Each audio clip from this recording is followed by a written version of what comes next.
Welcome to V is for Victory, a podcast about how small businesses overcome big battles.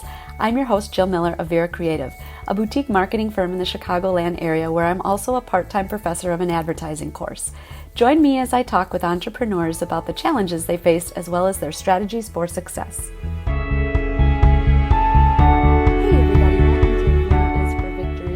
Get started today, I just want to remind you that if you are getting anything from this show, please share it with people that you know. Please download the episodes, like the episodes, leave a comment on the episodes, and don't forget to follow Vera Creative on Instagram, Facebook. I'm also on LinkedIn. And just want to say thank you again for listening. So today's conversation, I dove into problem solving, clarity, and happiness. Steve Fredlund, he's a visionary, a humanitarian, a small business starter, and our conversation was really interesting. We talked about integration, we talked about small business ownership, and I think you guys are really going to get a lot out of this conversation. So enjoy. All right, everybody, welcome. V is for Victory. Today, I am here with problem solver, visionary, and humanitarian Steve Fredlund. Steve, thanks so much for joining us today. Oh, you're welcome, Jill. I'm excited to be here. Yeah, I'm excited to see what you can share with us. So it's funny because you mentioned being an actuary. I've only known one of those people in my whole entire life. And she used to joke that it's just most boring job. So here I go right off the bat insulting you. Yeah, thank you for that. I appreciate that. Well, that was a fun interview. Thanks for your time. Yeah, yeah, and we're done. Right. And that's my only interactions with actuaries. I don't really know much about the profession, but just tell me about you, because you have a very interesting life and you've done some wonderful work. So just kind of start from the beginning. What's your story? Man, what's my story? Well, first of all, the actuary is sort of like the albino deer, right? I know you're in the Midwest, so you understand what that rare sighting of what that is, and it can be really boring. But I tried to fight that as much as possible throughout my career. But yeah, so I was into math as a young kid, and was told, man, you should go to college and study math, and I did that. And I was told, hey, you should become an actuary, and so I did that, and it was a great career for 25 years. It really wasn't my perfect fit. But I just kind of did what I should do, right? You should do this. I should do this. And I kind of got shit on a lot by myself and by others. But I can't really complain about it. But for 25 years, I worked in Fortune 500 companies. I also did a lot of nonprofit work on the side where I started nonprofits, did a lot of humanitarian work and that sort of thing. And then about 3.5 years ago, at the end of 2018, I decided to go out on my own. I realized, the corporate world had served me well. It set me up well for retirement and that sort of thing. But ultimately, these aren't my people. I mean, great people, but they're not my people. I'm a rural, small town guy. My wife and I are both fifth generation in East Central Minnesota in the same area. And I just really wanted to start investing in my community. And so that is why I launched something called Small Business, which is really geared around helping aspiring entrepreneurs, small businesses, mom and pop shops, help give them the level of support that normally is only reserved for people with a lot of money and bigger organizations. So that's what I've been focusing on the last 3.5 years. I also do a fair amount of keynote speaking. I talk right now about happiness. How do we become happier? Because that is one of my journey elements, as well as things that I've been talking to other people. I'm starting to get insights into what makes us happy and unhappy as business owners, as Fortune 500 employees, and that sort of thing. So real high level, that is some of the things that I've been involved with. Yeah, that's a really beautiful 10,000 foot view. So let's narrow it down a little bit. First, I want to ask you, have you ever heard of Chippewa Falls, Wisconsin? Chippewa Falls, sure. Yeah. Yes, so that's where I grew up. Oh, you did? Okay. Yes. So that's kind of between where you and I are in Illinois and Exactly. So my father was born in Minnesota, and I've had relatives that live in Minnesota. So I am familiar with it, and I probably still have that Minnesota accent that people can still hear. That sounds like some Vikings-Packers rivalry stuff going on in the family then. We are Vikings fans. Yeah. Thank you. I you know what? I used to say when I came to Illinois that they kicked me out of the state of Wisconsin because I hate the Packers and I hate beer. Right. They're like, you need to go. Yeah, if you didn't like cheese, they might have just executed you on the spot. Yeah. Right? So Good I thing hope for that me. I they love try to convert cheese. you to a Bears fan then, I suppose. Oh yes, oh yes. I've been to more Bears games than anything. So Okay, fun. yeah, but they're a little pathetic. But we won't go there. They have a Um, Super Bowl championship, unlike my Vikings, no, so that's true. That's true. yeah. um, so it's interesting to me because I feel like there is a big shift away from the corporate world. You said those are not your people. I could tell you right now, they're not my people. Mhm. But there's something to be said, like you mentioned, for gaining experience in the corporate world. So, what's your advice to like a younger generation who says, no, that's not for me? Would you push somebody in for a year or two into the corporate world? Or would you actually say, okay, if you know right now that's not for you, steer clear of it? Yeah, that's a great question. I think I'm going to say depends, not to be elusive, but I think it so much does depend on the personality of that individual because I think you can Hmm. have people of some personalities where they could really do them well from a maturing, getting a worldview, some of those pieces, getting exposure to different, you know, learning possibilities as well as a network of people, and Hmm. others where it's never going to be a fit. Like it's going to be square peg round hole from day one, and they're going to hate it. So I Hmm. think it does depend on their personality. I think there's a lot of good things that come out of it. The not the least of which is just a network of Yeah. people that are professionals that you can lean on, that you can go back to and say, hey, I have a question about this, that, or the other. But I also think there's an argument for if your passion is to start your own business, and if you are in a situation when you're younger, you're generally in a situation where you don't have as many commitments that you've made. You maybe don't have kids at the time. Some of those Yeah. pieces where you could argue, well, that's the time to go to the corporate world and build a nest egg. But it may be also the time to actually take that flyer, take that chance, try to work for yourself. Yeah. Make those Um, mistakes where you don't have other yeah, people relying on you, mouths to feed. yeah. If you go 4 months without any income, that's very different when you have a family than when you Right. don't. And so there's that, and then there's also sort of the hybrid approach that a lot of people take, where there's nothing wrong with working full time and working a little bit on the side until you build it, and then eventually transition to it. It gives you a chance to try some things without risk, still having a paycheck, or even work part time. There are Yeah. situations where you can do that, especially right now. So many people are so hungry for any employees that there are part time opportunities, there's virtual opportunities. And so, depending on your tolerance for risk and your life situation and your personality, I think there's a spectrum between, just full-time employment, getting all you can for experience, just being on your own and just, throwing yourself in the water and seeing if you can swim, and then somewhere in between. And so maybe that's some guidance. If you come up to the point where you say, boy, I wanted to do this for myself, but I need, $1,500 of just, I need to make sure I have $1,500 because I have to pay the rent. Well, maybe get a job that's going to get you that money that you absolutely need, and then feel free to explore the rest on your own. Yeah, I love that advice. That's awesome. You mentioned starting nonprofits, and so talk to me a little bit about that. I don't know too much about the nonprofit world, so take me through like a 101, nonprofit 101. Right. Well, yeah, we can go wherever you want to go with that. I've been involved in starting several. The one that I started that was really mine, that I ran, I served as the executive director, was really like a project more than an intent to be a long-term nonprofit. And so I had two visions that I really wanted. One was to unite the people of East Central Minnesota, because there's so much disunity in our area, and there is in a lot of places in the world, whether that's political, religious, education perspectives, all kinds of things. There's just a lot of disunity. And Hmm. I'd mentioned, I'm passionate about creating community vibrancy. And so part of my mission was, how can I unite people? What would do that? What would help people get above and beyond sort of their day-to-day divisiveness? And then I also had a heart for sub-Saharan Africa and the AIDS pandemic that was ravaging at the time. This was back in the mid 2000s. And so I combined those two and created something called Our Response, which is really East Central Minnesota's response to global poverty, disease, and suffering. And it was a 12-year project. It's now concluded. We raised like $3 million, never had any paid staff, no overhead, no major donors. Super proud of it. Led 4 trips over there with different people to experience the impact that we were having. But that's not really your 101 question. But what it does is what it tells you is that you have to have that clear and compelling vision. Like, to just say, I want to start a nonprofit is not enough. You need to really be clear on what you're trying to do.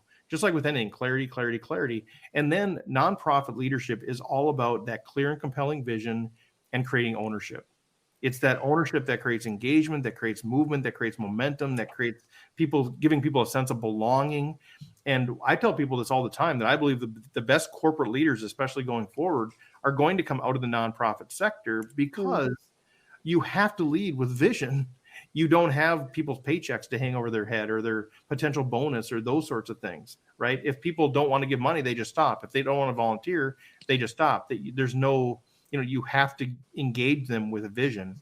And when you see people that transition from the nonprofit world successfully to the corporate world, they have that. And now you've got all those other pieces. You got the structure, and you have this clear and compelling vision. Those are leaders that are really successful. So, starting a nonprofit it's about finding that group of people, finding what you're passionate about, getting that vision, finding a few people around you that are also sharing that passion, that are willing to get involved.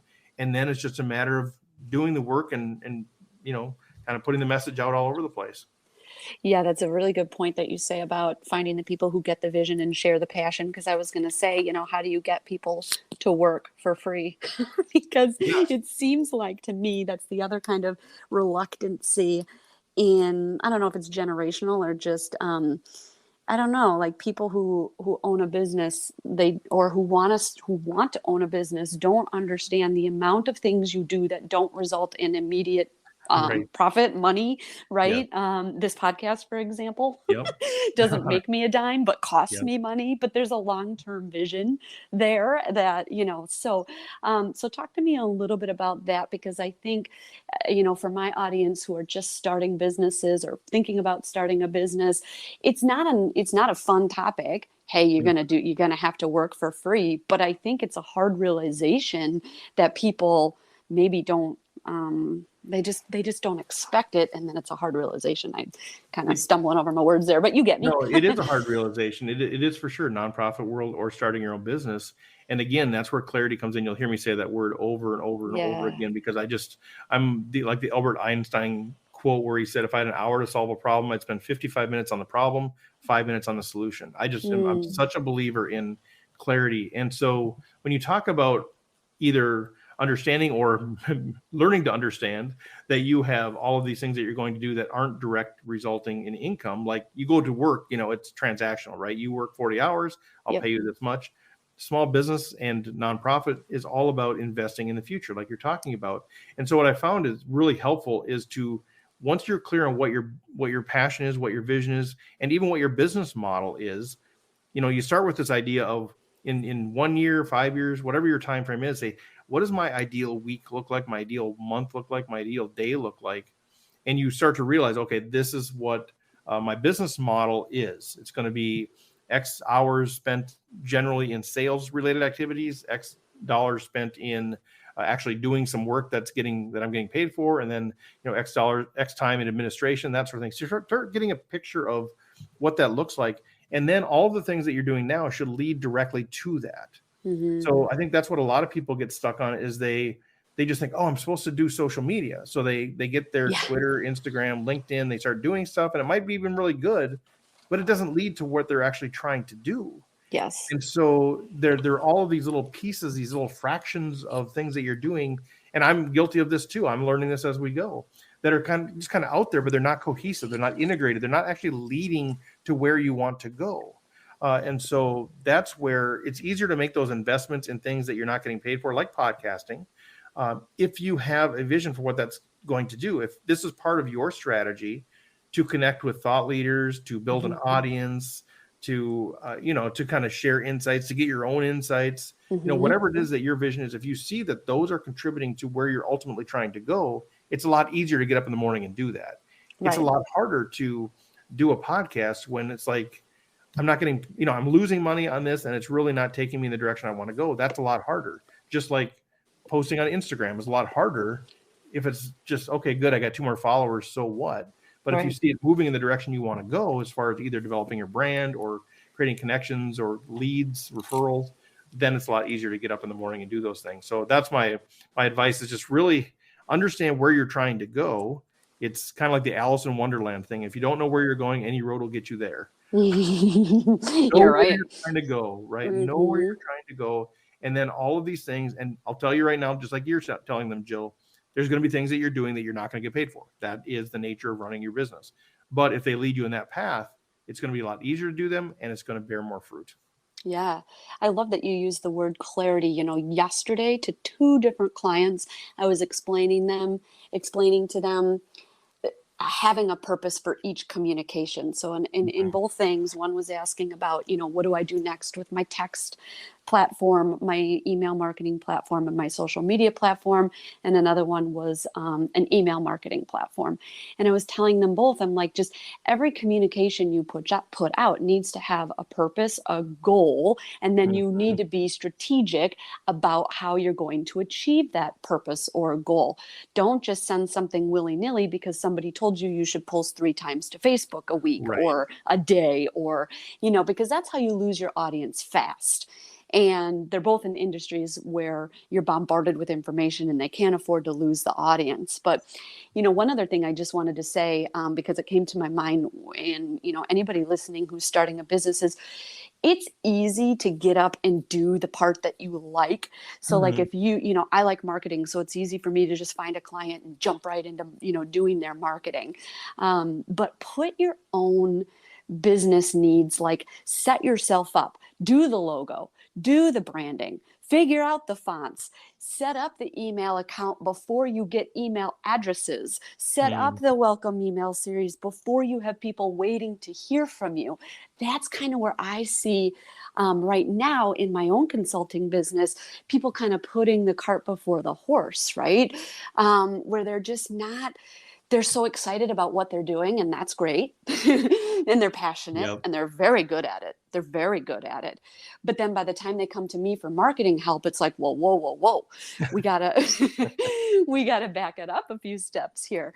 Talk to me about what small business might do in that situation, or just set up how you started that.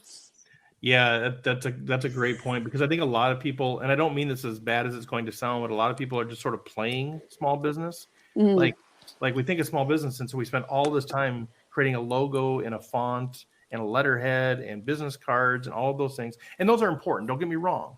But we spend way too much time on that versus figuring out our business model and who our target audience is and how we're going to reach them. And so I think that's very easy to do. And then before we even get into sales, now we're redoing our business cards for the 3rd or 4th time. And, and I'm guilty of this too, because we want it to look good. Oh, it's not the right color or whatever. Well, ultimately, that's not what's going to drive everything. That's necessary in a lot of cases, but that's not what's going to drive things. So I think you really need to kind of work, backwards from where you're trying to go, and then work backwards. Okay, well, if this is what I want to do, then who is my target audience? Okay, well, where do they live? How am I going to reach them? And then you kind of back into, okay, well, maybe it's email, maybe it's a different system, maybe it's a certain logo that's going to, reach those folks. Well, it's research, right? Like how what you just described to me is research. And many business owners don't do the research. They maybe make educated guesses as to who the target market is, and then they just kind of guess, oh, well, I'm assuming they want to hear, from me via email or via text. But yeah, I think there's a balance that you have to have in when you launch the business, like you said, launch the business, having done the research and putting all the branding in place. But then, once you start attracting that target market, be ready to communicate with them so you don't leave them kind of hanging. Yeah. But anyways. It's terrible. Like, I hate that stuff. I'll be honest with you. People like you love that stuff. I hate the research. I hate all of that stuff. I love it. And I know. And people, that's where you got to connect with the right people, because I hate it.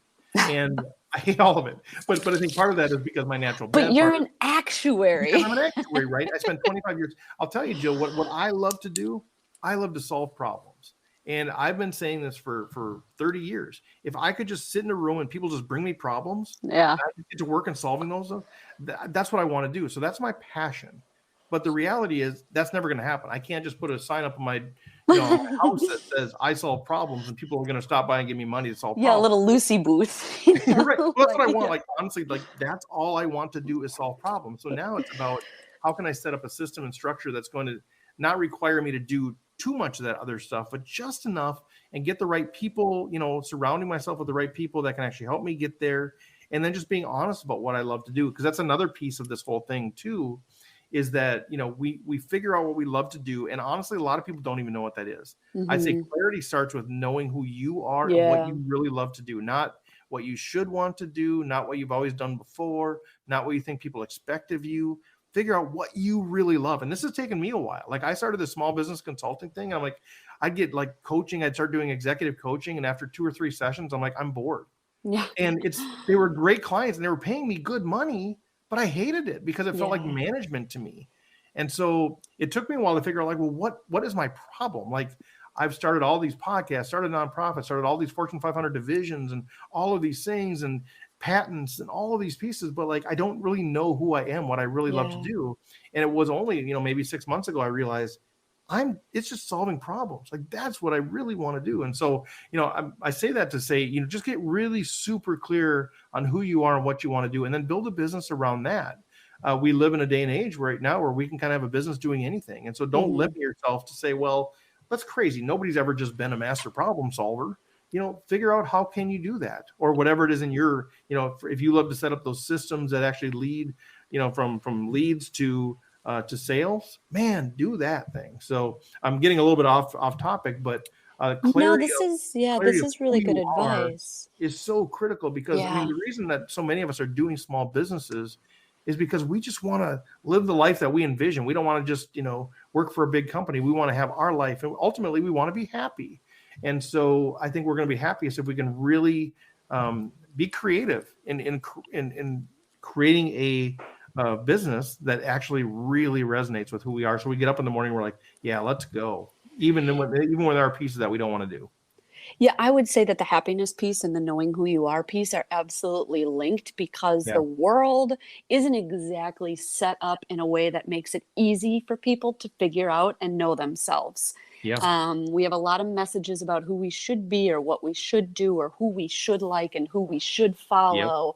And I think for, especially like the college students that are just coming out of college and, going into the workforce, it's a big thing for them. And I remember when my oldest niece graduated high school, I think I wrote like at her graduation party, there was like advice cards. And I think that's what I said to her: know yourself. Like that's the best thing that you can do is really truly know yourself. Know if you're the type of person to like make an emotional choice or to drag your feet because you are afraid of success. Just like really truly know yourself. Not just like, I'm Jill from Chippewa Falls, Wisconsin, and I moved to Chicago when I was 19. Not like that, but like deep. And like you said, that's hard to do. Like, it's hard because we think it's just, oh, that sounds cliche. And, I think some people go like, well, that's just, proofy stuff from HR. I'm telling you, as an actuary, like, I used to disdain like personality tests and all that stuff. Like, this is terrible. Like, what's the point of this?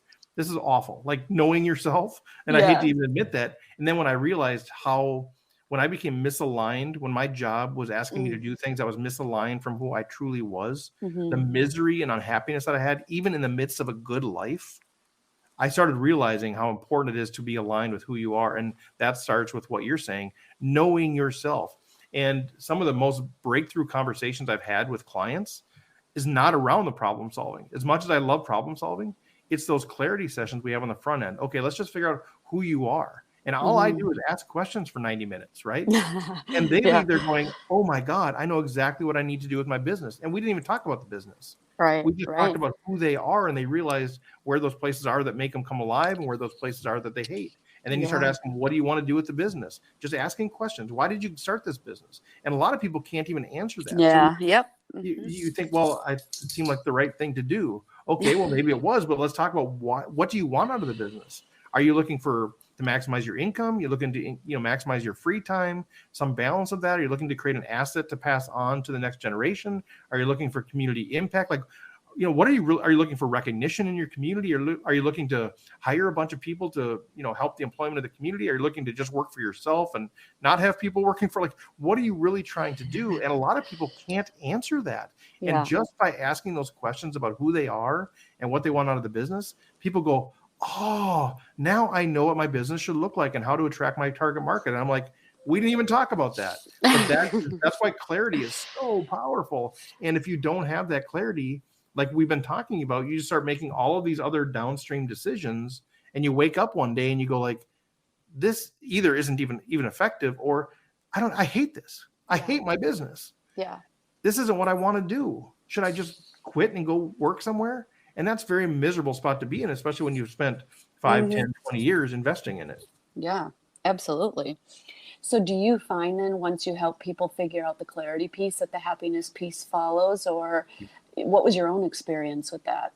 Yeah, 100%. I mean, not immediately, because usually it involves making some changes. But for me, that was a big part of my story. Was about 15 years ago. I was in Minneapolis. There's a stone arch bridge that goes across the Mississippi River. And I worked downtown Minneapolis. And I would spend, for like 2 weeks, I would spend every day just walking across that bridge back and forth on my lunch hour, trying to figure out why I was so miserable. My life was so good. I had just been promoted. My marriage was great. My kids' relationships were great. Everything was great on paper, right? I'm a white middle-class American, for goodness sake. Like, I mean, perfect on paper. My life was perfect, but nobody told my heart that my life was perfect. And so I was miserable, and I couldn't figure out what was going on. And eventually I called a former MBA professor of mine. He said, man, let's get together. Let's have lunch or whatever. And we did that. And he started pointing out, I'd done the Strengths Finder assessment. I know some people are maybe familiar with that during my MBA program. He said, well, before this promotion, how much were you using your strengths? Like maximum, like that's what I was doing, because I was solving problems. It's learner, relator, achiever, strategic, self-assured, for those of you who know what that is. And he said, since the promotion, how much are you using your strengths? Hardly at all. I was now in like a people management role. He said, you are grieving the loss of using your strengths, and you're being asked to do something that is not congruent with who you are. Yeah. And so there is that immediate recognition of clarity. But then it was like, okay, great, wonderful insight.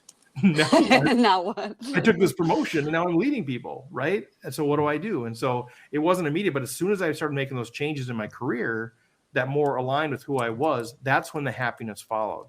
And that's when I realized, as I've sort of charted my happiness over my past and my jobs over the past and my strengths over the past, I realized that the correlation is between when I am aligned, when my personality and what I want to do with my life is aligned with what I'm actually doing, that's the period of happiness for me. Yeah. So small business, going back to that's your main gig right now. Yeah. It is. Yeah. It's twofold. So that's the main gig where I'm working with small businesses. Then I also do a fair amount of keynote speaking as well, but mostly the business stuff. Cool. I just took on a client who wants to do some public speaking. So let me pick your brain about that for a little bit, if you don't mind. How did you get into it? Do you have to seek opportunities, or do they come to you? Yeah. So I've been speaking quite a bit my entire life. Part of that is because, as we talked about, I'm an actuary, which is basically an accountant, but without the personality. Like the outgoing actuaries are the ones that look at other people's shoes. That's really bad, because I wouldn't say accountants have personality. Well, right. That's exactly the point. It's like they don't even, actuaries are really, what we're known for is just being super dry. And I always tried to take, non-traditional route. But anyway, there's actuarial conferences. And so at those conferences, they always want speakers. Yeah. Well, everybody. You are enough of an extrovert to be that person. Yeah. Oh my gosh. In the world of actuaries, I'm like Tony Robbins, right? I'm but in the world of Tony Robbins, I'm nobody, so whenever there's an opportunity to speak, it was like, well, ask Steve, he'll do it. And I would. I loved the idea of speaking. And so I think I've always had an opportunity to do some speaking. Part of that, and maybe some of your folks will even resonate with this, little bit of a tangent. I'm a raging introvert. Big shock there, I know. But it does surprise some people, because I generally am introverted, but when I'm given a platform, when I'm given permission to speak, I'm very confident in what I have to say, but I'm not going to force my way into conversations. So things like podcasting, like you asking me questions, I feel like I've been given permission to speak. And I think the stage does that for me as well. So those of you who are out there that are introverted saying I could never talk on stage, think about it just from that perspective, that actually, if part of your introversion is that you don't butt in and that you feel like you're not really given permission to speak, and you don't just claim it. Doing theater, doing public speaking, doing podcasting, those things where you're given a permission to speak, those can be huge for you. Yeah. But anyway, as we sort of move forward into more keynote speaking, a lot of it is going to be referral based. So there's all kinds of people that'll sell you all kinds of programs to try to become a famous speaker. I think I've had I don't do a lot of those things, but very limited success with that. Yeah. Mm-hmm. And a lot of people I talk to have very limited success. But well, the marketing world is full of that too. Join this platform and follow these 3 steps and do this, that, and the other thing. And I just, pay me $25,000. Yeah. I've probably never sat through an entire webinar Right. in my life. So what really building momentum is what's called known as stage side referrals. So you just do a talk, but you can do free talks at your local chamber or whatever. And if you've worked on your talk and you've created a good talk, the world is in need of good speakers. And that invariably somebody will come up after and say, hey, 2 weeks from now, we've got an opening at my chamber, or I'm doing an employee event next week. Would you be willing to come and talk at that? And so I'd say get in the reps that way, work on your material. I would say I would really encourage people to have like one signature talk. I think a lot of things that a lot of us get into as speakers, we say we want to speak. And I've got so many experiences. I'm a multi-passionate. I've got Rwanda. I've got all these things going on. I feel like I can talk to anybody about anything. And I probably could in a certain setting, but to deliver like a keynote talk, that needs to be really good. And so I encourage people, figure out that one signature talk that you get known for and just do that whenever you can, wherever you can, for free or for paid. And that will create some momentum. That'll create credibility for you as a speaker. And then you start to get pictures and videos and things like that from those bigger events that you can now create a speaker reel from. And that's where the momentum comes from. And then event planners, event managers, they talk quite a bit too. So the idea of just saying, I'm going to put my information out on a speakers bureau and do all that stuff, very, very rare that somebody actually gets picked up that way. Right. When you talk about that one signature talk, how many drafts and rounds and revisions has that gone through over the years? Let's see. Let me look at my thing here. 6,375,198 right now. So no, I mean, because I'm shifting to being really one keynote talk, which is about how do we become happier? How do we? Yeah. I subtitle it, how do we quit living our life like we're choosing toothpaste? But, because I've been doing that, it's been about a year and a half, and it's gone through a number of revisions. And as I've figured out what is my personal brand, what is my business model, how does that tie in, it's gone through additional revisions. And part of that is because what we talked about before, I would do keynote speaking, right? So I would get paid, $500, $1,000, $1,500, which is great for me as a starting speaker. I would get, I'd be all excited about that. I get paid for that. But I had no call to action from that because it was so different from the rest of my world. So I'm doing business coaching, business consulting, and then I would go talk to people about how do we live our best life? How do we become more vibrant? And it was a good talk and people enjoyed it, but there's like no tie there. So part of this is how do I create speaking? Now this happiness thing actually ties into decision-making and problem solving and even the small business piece. So I can actually use that as a lead generator for the rest of my business. Yeah. So it's gone through some of the iterations just to try to make it more integrated around my core message as a problem solver, around my brand as a problem solver, and then even as how I can support entrepreneurs and nonprofits and things. Yeah, you are speaking right to my little marketing heart because that's what my master's is technically a master's of science and integrated marketing communications. Ooh. So it's taking all I know. I need your help. But that's exactly what it is. It's making sure that the personal brand, the business model, and the call to action are, all make sense, just like exactly what you said. Do you speak in front of a mirror? Do you deliver it to your wife? Who's your practice audience? Or do you not have a practice audience? When I was younger, this is funny. When I have twin boys and a daughter as well. When I was younger, because I was speaking at actuarial conferences, but I was speaking about like really complex topics, capital markets, hedging, and using derivatives to mitigate risk and all these sorts of things. But yet there was going to be C-level HR people in these audiences. And so I would work with my kids. My kids are like 10, 12 years old. And I would do it for them. I would pay them like 50 cents or something to listen to it. And I would say, do you understand this? Tell me back. Do you understand this? I know they're not going to understand all the details, but do you get what I'm saying? And if they didn't get what I was saying, I knew I wasn't doing my job. Not that a chief CHRO is but you get my point. So they were kind of my audience for that. Now I've shifted a bit. I used to just rehearse like in front of a mirror. And so I went through a phase where I would script it and then I would try to memorize it. And what I found is the content was great, but I didn't connect with my audiences. Yeah. I didn't, because I'm much more, man, if, I tell people this all the time. Like if you told me in 3 months I had to go do a 60-minute talk on Rwanda, I would do it and I would work a lot on it and I would deliver it and it would be fine, but I wouldn't connect with the audience. If you told me like, 15 minutes from now, you have to go talk for an hour about Rwanda, I would do it and it wouldn't be scripted. It wouldn't flow, but man, it'd be powerful because I'd just be talking from my heart. And so I've shifted from scripting it to really being more organic and sort of having an outline. But now I'm kind of going back and forth. So it really depends. And so how I practice depends on how I want to deliver that. Right now, what I'm doing with my signature talk is I've written it. I'm now having a professional actually look at it, somebody that was recommended to me, say, can you update this and make it more engaging with the audience? Because as an introvert, I don't want to have audience engagement. When I'm in an audience, I don't want people to say, stand up, raise your hand, do all that kind of stuff. But I know you need some audience engagement. So I've asked him, incorporate some of that where it's not going to put, actuaries nervous or whatever. But so I'm going to do that. But then really the approach is I want to then just read it out loud a few times. Really just trying to get, what does this sound like to say the words without any pressure of memorization, without any pressure of blocking? Because when you start talking about a keynote talk, where I want to get to is I want to actually know what I'm going to say, where I'm going to say it from stage, some of the gestures that I'm going to use. I'm not going to be, inauthentic, but it needs to become a performance. When you get to that level where you want to command $5, $10, $20, $50,000 to do a talk, it needs to be a performance. It needs to impact people.